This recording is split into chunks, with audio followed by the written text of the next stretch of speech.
सीना नदीला पूर आल्यामुळे माढा तालुक्यातील अनेक गावं पाण्याखाली गेली होती। आता काही प्रमाणात पूर ओसरला असून या भागातील पूरग्रस्तांसाठी मदतीचा ओघ सुरू झालाय।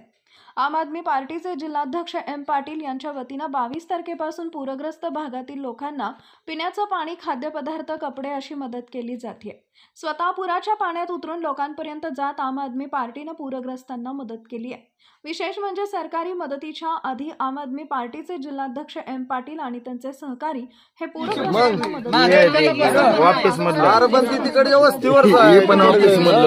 कुटुंबीय देखील आपापल्या परीने पूरग्रस्तांना मदत करतात। सरकारने तातडीने ओला दुष्काळ जाहीर करावा, तसेच एकरी 50,000 रुपयांची मदत करावी। ज्यांची घरं आहेत पुराच्या पाण्यात वाहून गेली त्यांना घरी बांधून द्यावं आणि शेतकऱ्यांना सर्वतोपरी मदत करावी असं एम पाटील यांनी सांगितलं आहे। शेतकरी फार अडचणीत आहे, त्यामुळे सरकारने आता शेतकऱ्यांचा अंत पाहू नये असं सांगताना त्यांना आश्वासन झाले। सीना नदीने रुद्ररूप धारण केलं आहे। महापुराचा फटका नदीकाठच्या गावांना बसतोय। प्रशासन येत आहे, प्रशासनातील मंत्री येत आहे, पाहणी करताय, जात आहे, काय सांगाल? खरं पाहता प्रशासनाकडून पाहिजे तशी मदत लोकांना पोचलेली नाही। आतापर्यंत सुद्धा काही लोक, आता पाहिलं आपण त्या गाडगे वस्तीवर सुद्धा काही लोक अडकलेलीच आहेत। NDRFची टीम त्यांना प्रयत्न करते, परंतु ह्या नदीचं असं वैशिष्ट्य आहे, ह्या शिना नदीचं, शिना नदी जवळजवळ कोळेगाव, तुमचं मांगी, त्यानंतर तुमचा वर 5 उपनद्या आहेत। ह्या 5 उपनद्याचा मिळून ह्याच्यामध्ये विसर्ग होतो आणि पाणी जास्त एकदम सोडल्यामुळे यांना अंदाज आला नाही। त्याच्यामुळं पूर एक वेळ आला आणि पूर ओसरला, परंतु काल पूर कमी होता, आज पुन्हा पूर प्रचंड प्रमाणात वाढलेला आहे। त्याच्यामुळे लोकांची प्रचंड हानी आहे आणि शासनाकडून पाहिजे तशी भरीव मदत मिळालेली नाही। तुम्ही किंवा आम आदमी पक्षाच्या वतीनं काय मदत करता? आम आदमी पक्षाच्या वतीनं मी जवळजवळ 5-6 दिवस झालं सुरुवातीपासून मी ह्या नदीकाठच्या 4-5 गावामध्ये आम्हाला जेवढं शक्य आहे त्या पद्धतीनं आम्ही मदत केलेली आहे। लोकाला किट वाटप केलेलं आहे। लोकांना ज्या पद्धतीनं मला मदत करता आली किंवा आमच्या पक्षाला ते आम्ही मदत केलेली आहे। जवळजवळ 5-6 गावामध्ये दारफळ आहे, निमगाव आहे, खैराव, वाकाव आहे, उंदरगावलासुद्धा, आणि आपल्या खालचे गाव मोहोळची काय आहेत। आम्हाला जेवढं शक्य झालं आहे तेवढं आम्ही केलं आहे आणि बाकी शासनाला आम्ही मागणी मागतो आहे। पंजाब सरकारनं त्या ठिकाणी हेक्टरी 50,000 रुपये शेतकऱ्यांना दिलं, पण तेवढ्यात होत नाही। महाराष्ट्रामध्ये अशी परिस्थिती झाली, लोकांची घरं राहिली नाहीत, घरावरचे पत्रे राहिले नाहीत, त्याच्यामुळं गोठ्यामध्ये जनावरं राहिली नाहीत, गोठाच राहिला नाही आणि शेतकऱ्याची परिस्थिती अतिशय बिकट झालेली आहे। त्याच्यामुळं मी सरकारकडून अशी सरकारला मागणी करतो की ज्या लोकांची घरं वाहून गेलेली आहेत त्या लोकाला घरं बांधून द्यावीत सरकारनं। ज्या लोकांची जनावरं वाहून गेलेत, ज्याची गेली ती, त्यांना जनावर घेण्यासाठी शासनानं मदत करावी।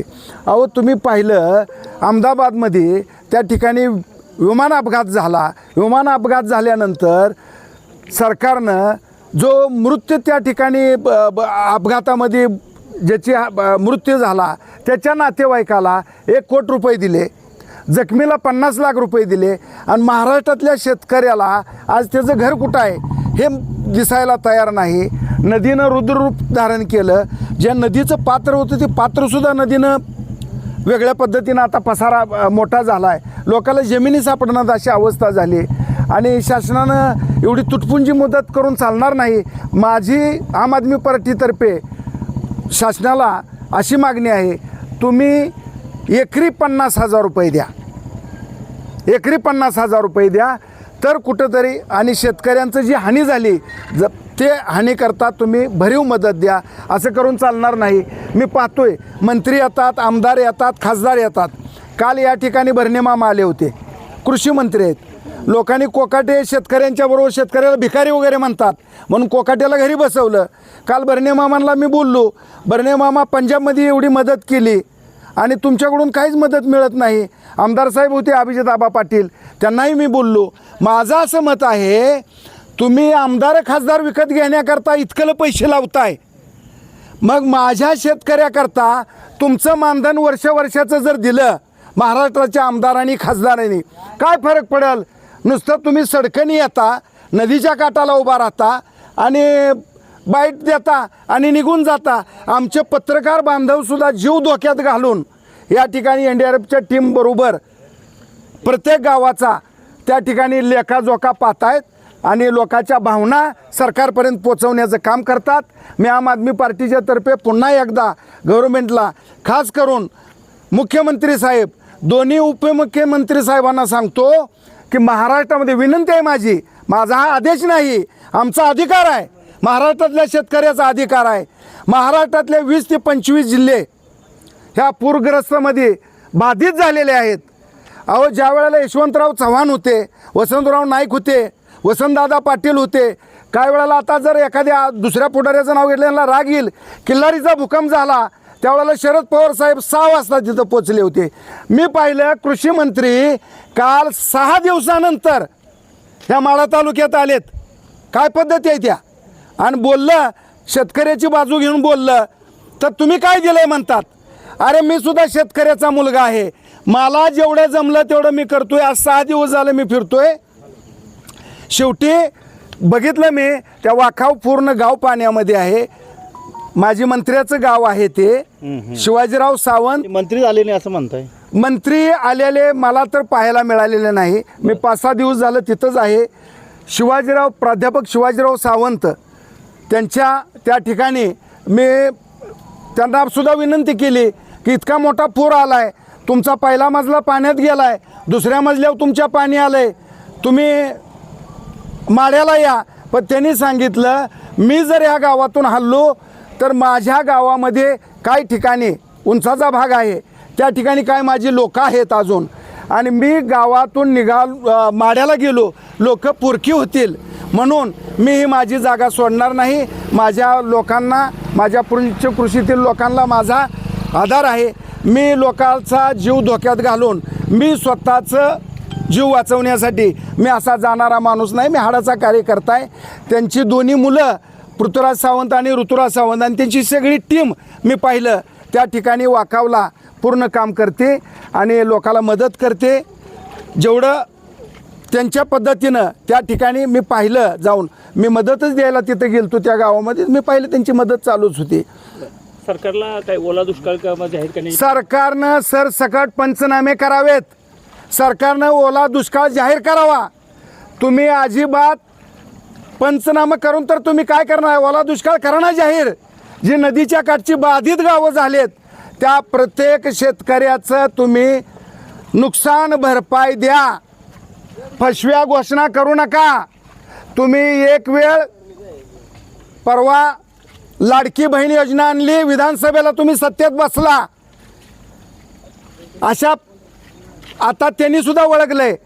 लाडक्या बहिणींना किती तुम्ही 1-2 महिने दिले, त्यानंतर सगळी लोक पुन्हा छाटून काढली ना बघलेलं तुम्ही. लोकांनी तुम्हाला ओळखलंय. आता तुम्ही अशीच काय तर जिल्हा परिषद पंचायत समितीसमोर तोंडावर आली, आताही तसंच काय तर फसवा आणचाल. पण शेतकऱ्यांनी तुम्हाला पूर्णपणे ओळखलेलं आहे. शेतकरी हा जागृत झालेला आहे. बाबांनो, हे तुम्हाला फार दिवस तुमचं हे नाटक चालणार नाही.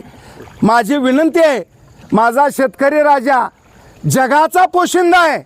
आज त्याच्या वाईट टाईम आलंय, गहिवरून येत आहे, शब्द फुटत नाहीत. मी सुद्धा एक शेतकऱ्याचा पोरगा आहे. ह्या गावात माझे, ह्या नदीच्या काठाला सगळे माझे नातेवाईक आहेत, माझे बांधव आहेत, बहुजन समाजातले लोक आहेत. आज ज्याचं घर गेलंय पाण्यात, त्याच्या घरावर पत्रा नाही, घरात त्याला पांघरायला नातरून नाही, अशा अवस्था झाली लोकांची. अन्न पाण्याची व्यवस्था नाही आणि सरकार अंत पाहतंय. सरकार तुम्ही आता ह्याच्या पुढं अंत पाहू नका.